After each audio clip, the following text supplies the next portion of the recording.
নমস্কার। আজ আমরা পড়ব দ্বিতীয় অধ্যায়, প্রাচীন ভারতে বিবাহ।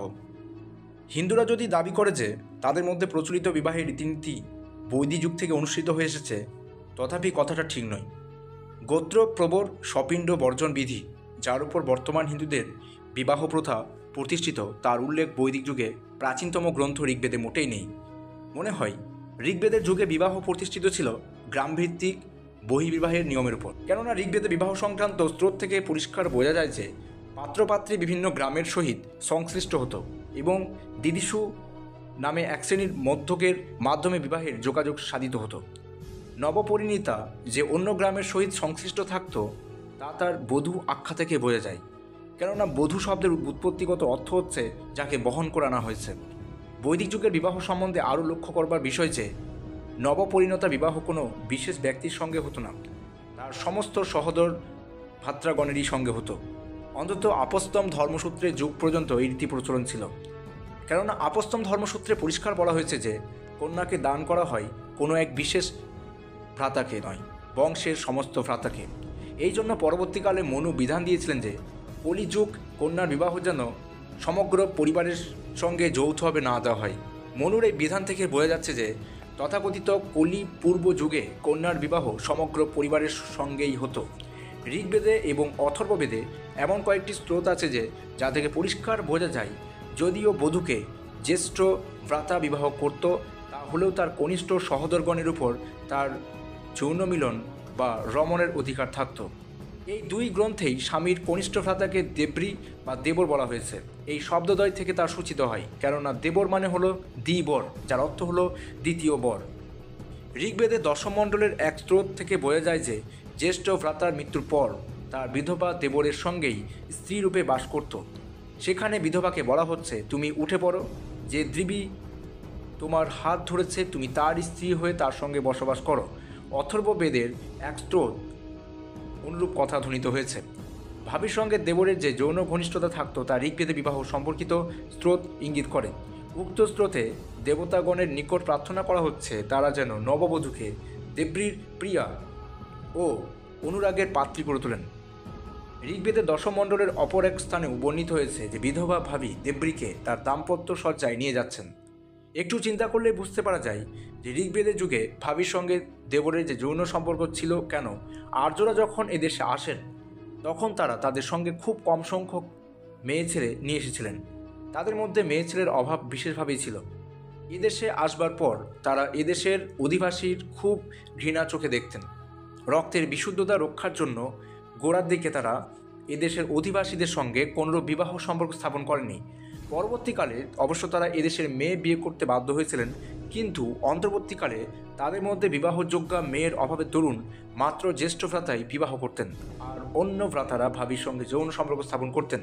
ভাবির উপর দেবরের এই যৌন অধিকার যে পরবর্তীকালের নিয়োগ প্রথা থেকে স্বতন্ত্র সে বিষয়ে কোনো সন্দেহ নেই। বৈদিক যুগে দেবরের যে যৌন অধিকার থাকতো তা সাধারণ রমণের অধিকার, আর পরবর্তীকালের নিয়োগ প্রথা ছিল মাত্র সন্তান উৎপাদনের অধিকার। সন্তান উৎপন্ন হবার পর এই অধিকার আর থাকতো না। আরও লক্ষ্য করবার বিষয় এই যে বিধবা ভাবির উপর দেবরের যে এই যৌন অধিকার জ্যেষ্ঠর মৃত্যুর পরেও অবিকৃত থাকা দরুন ঋগ্বেদে বিধবা বিবাহের কোনো উল্লেখ নেই, যা পরবর্তীকালের গ্রন্থসমূহে দেখতে পাওয়া যায়। বেদে ব্যবহৃত ও জ্ঞাতিত্ব বাচক কয়েকটি শব্দ থেকে আমরা বুঝতে পারি যে স্ত্রীলোকের একাধিক স্বামী থাকত। পিতা ও জনিত পিতা এই দুটি শব্দ বেদে স্বতন্ত্র জ্ঞাতিবাচক শব্দ হিসাবে ব্যবহার হয়েছে। মনে হয় শেষোক্ত শব্দের অর্থ হচ্ছে পিতা সন্তানের প্রকৃত জন্মদাতা, আর প্রথম শব্দের অর্থ হলো অপর পিতা বা মাতার অন্য স্বামী। একথা বলা বাহুল্য, প্রকৃত পিতা হতে অপর কোনো পিতা মাত্রই সেই সমাজে কল্পিত হতে পারে যে সমাজ স্ত্রীর একাধিক স্বামী থাকত। বেদে ব্যবহার করা শব্দ পিতৃতম এই শব্দটি অনুরূপ ইঙ্গিত করে। পিতাদের মধ্যে যে অগ্রণী বা অগ্রগামী। যে যুগের লোক দেবতাগণের বেলায় নিকটতম আত্মীয়ের মধ্যেও যৌন মিলন কল্পনা করতে পারত, সেই যুগে যে ভাবির সঙ্গে দেবরের যৌন সম্পর্ক থাকবে তা কিছু বিচিত্র ব্যাপার নয়। ঋগ্বেদে যম জমির কথোপকথনে দেখা যায় যমের যমজ ভগ্নী জমি যখন যমের সঙ্গে যৌন মিলন প্রার্থনা করছে, যম তখন বলছে যে কালে ভাই বোনে যৌন মিলন ঘটত সেকাল অনেক দিন অতীত হয়ে গেছে। সেখানে একথা বলা আছে যে ভবিষ্যতে হয়তো এমন যুগ পুনরায় আসবে যখন ভাই বোনের মধ্যে এরূপ সংসর্গ আবার বৈধ বলে গণ্য হবে। এছাড়াও ঋগ্বেদে এরূপ অস্বাভাবিক মিলনের আর উদাহরণ রয়েছে, যেমন সূর্য ও উষার মিলন, অশ্বিনীদয় ও সূর্যার মিলন। আগেই বলা হয়েছে ঋগ্বেদে বিধবা বিবাহের উল্লেখ নেই। অথর্ববেদের যুগে এর প্রবর্তন হয়েছিল, কেননা অথর্ববেদের নবম মণ্ডলে বর্ণিত হয়েছে জনৌকা বিধবা মৃত স্বামীর সঙ্গে সম্পর্ক বিচ্ছিন্ন করে যাতে দ্বিতীয় স্বামীর সঙ্গে সে স্বর্গে যেতে পারেন, সেই উদ্দেশ্যে এক ঐন্দ্রজালিক প্রক্রিয়ার আশ্রয় নিচ্ছেন। পণ্ডিত মহলে স্বীকৃত হয়েছে যে আর্যরা দুই বিভিন্ন স্রোতে ভারতে এসেছিলেন।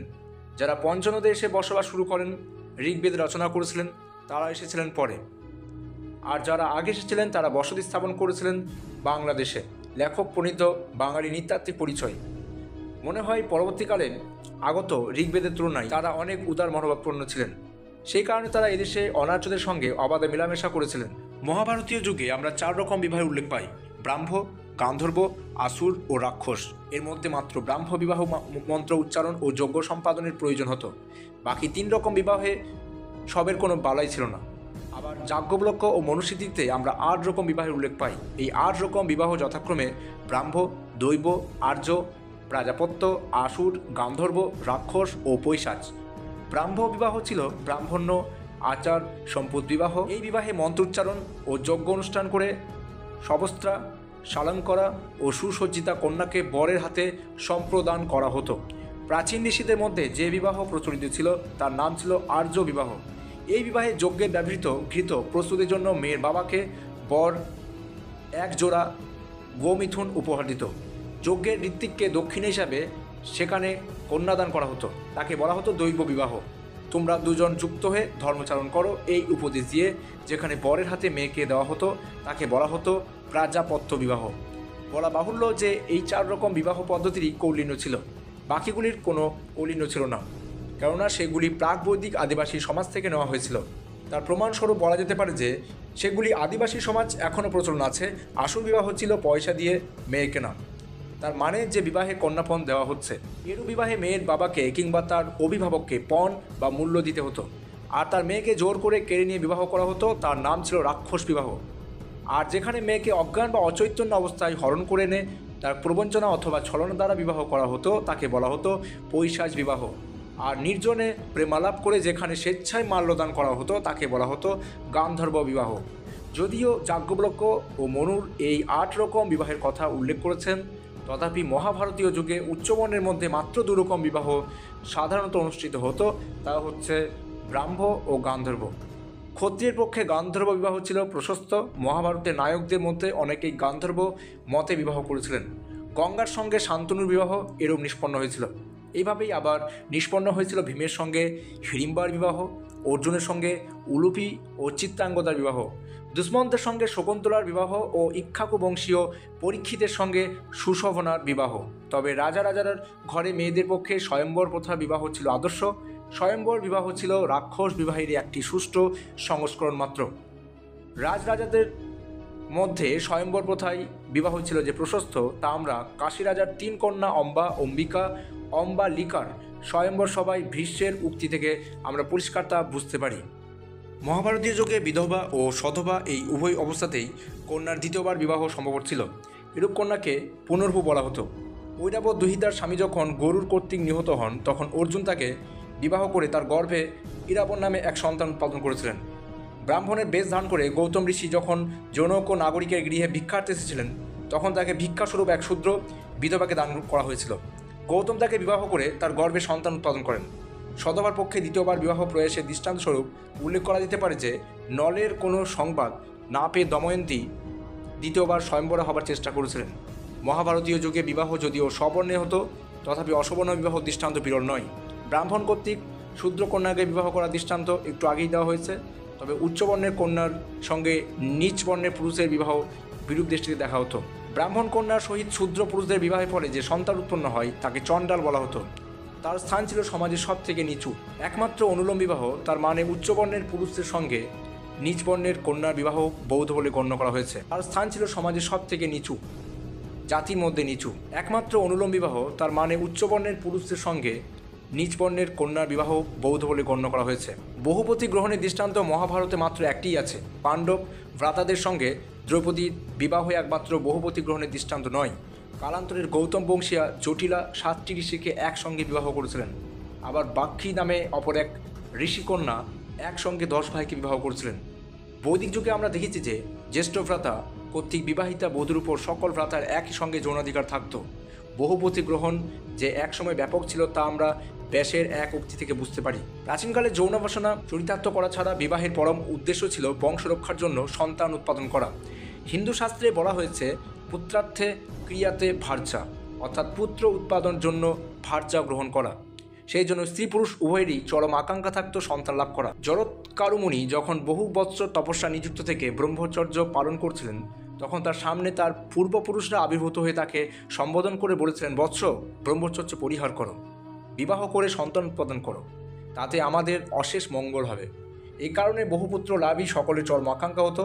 অগস্ত্য যখন বিদর্ভ রাজকন্যা লোপামুদ্রাকে বিবাহ করেছিলেন, তখন তিনি তাকে সম্বোধন করে বলেছিলেন, প্রিয়ে, তোমার অভিলাষ বলো, তুমি আমার দ্বারা কতগুলি সন্তানের জননী হতে চাও? 1টি না 100, না 1,000। স্বামী ব্যতীত অপর পুরুষের সঙ্গে যৌন মিলনের যে দৃষ্টান্ত মহাভারত থেকে উদ্ধৃত করা হয়েছে, তা থেকে পরিষ্কার বুঝতে পারা যায় যে ওই যুগে স্ত্রীলোকের সতীত্বের অন্য তাৎপর্য ছিল। পরবর্তীকালে বিশেষ করে রামায়ণী যুগের সমাজে সতীত্বের অনুরূপ মূল্যায়ন করা হয়েছিল। পতিব্রতা স্ত্রীলোককেই সতী বলা হতো। উত্তরকালের হিন্দু সমাজ সতীত্বের এই মূল্যায়ন কখন গ্রহণ করেছিল এবং একমাত্র পতিব্রতা স্ত্রীলোককেই সতী বলে গণ্য করা হতো। কোনো স্ত্রীলোকের সতীত্ব সম্পর্কে সংশয় হলে তাকে অগ্নি পরীক্ষার সম্মুখীন হতে হতো। সীতাকে এইরূপ অগ্নি পরীক্ষা দিতে হয়েছিল। তবে সীতার অগ্নি পরীক্ষার যে প্রণালী রামায়ণে বিবৃত হয়েছে, তাছাড়াও আরেক রকমের অগ্নি পরীক্ষা প্রাচীনকালে প্রচলিত ছিল।